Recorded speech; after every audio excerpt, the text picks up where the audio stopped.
لێرە هەمووان ڕوو لە مزگەوتن، ڕیشسپی و گەنج و مناڵ دەست بە دووعان لە خوای پەروەردگار دەپاڕێنەوە بۆ ئەوەی لێیان خۆش بێت و پاداشتی شەوی قەدریان بەنسیب ببێت. ئێمە وەکو موسڵمانانی خەریفان لە مانگی ڕەمەزان بە تایبەتی لە دە ڕۆژەکانی ئاخری شەوەکانی لەیلەتول قەدر لە مزگەوتەکان زیندووەکەینەوە بۆ ئەوەی پاداشتێکمان دەست بکەوێت لەو دە ڕۆژانەدا کە لە شەوەکانی لەیلەتول قەدردا. خوای گەورەش بەندەکانی خۆی خۆشەوێ کە لە نیوە شەوان دائانیشن لە مزگەوتەکان جا چ لە ماران بی لان لە مزگەوتەکان بی بۆ ئەوەی پاداشتیان دەست بکەوێت لەو شەوەدا.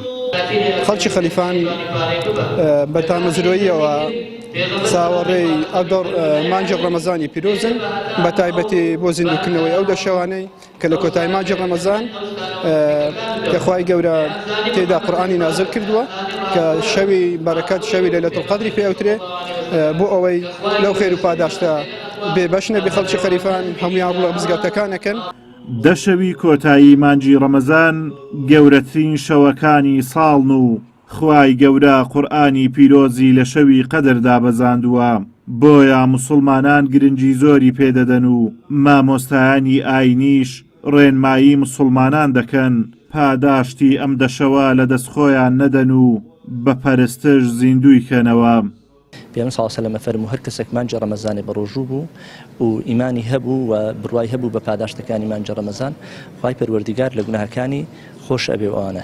پاشانیش پێغەمبەر صلی الله علیه و سلم ئەفەرموو هەر کەسێک شەوی لەیلەتول قەدری بەنسیب بێ خوای پەروەردگار لە گوناهەکانی خۆش ئەبێ، چونکە عیبادەتکردن لە مانگی پیرۆزی ڕەمەزان بە تایبەت لە شەوانی لەیلەتول قەدر فەزڵ و گەورەیەکی یەکجار زۆری هەیە.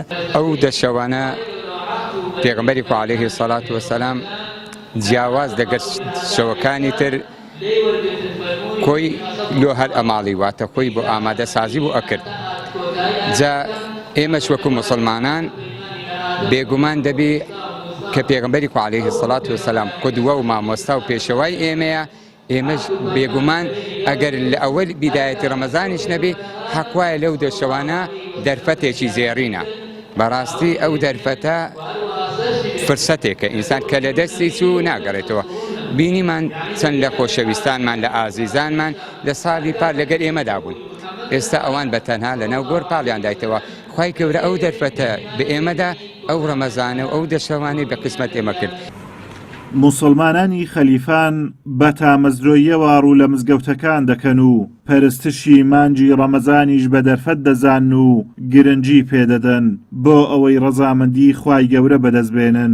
زیندووکردنەوەی پەرستشەکانیش لەلایەن موسڵمانانەوە دەرخەری ئەو ڕاستیەیە کە گەلی کورد پابەندە بە ئایینی پیرۆزی ئیسلام و ڕێچکە و ڕێبازەکانی تر نامۆن بە گەلی کوردی موسڵمان. ئازادۆمەراوەی کەناڵی ئاسمانی پەیام، ناحیەی خەلیفان.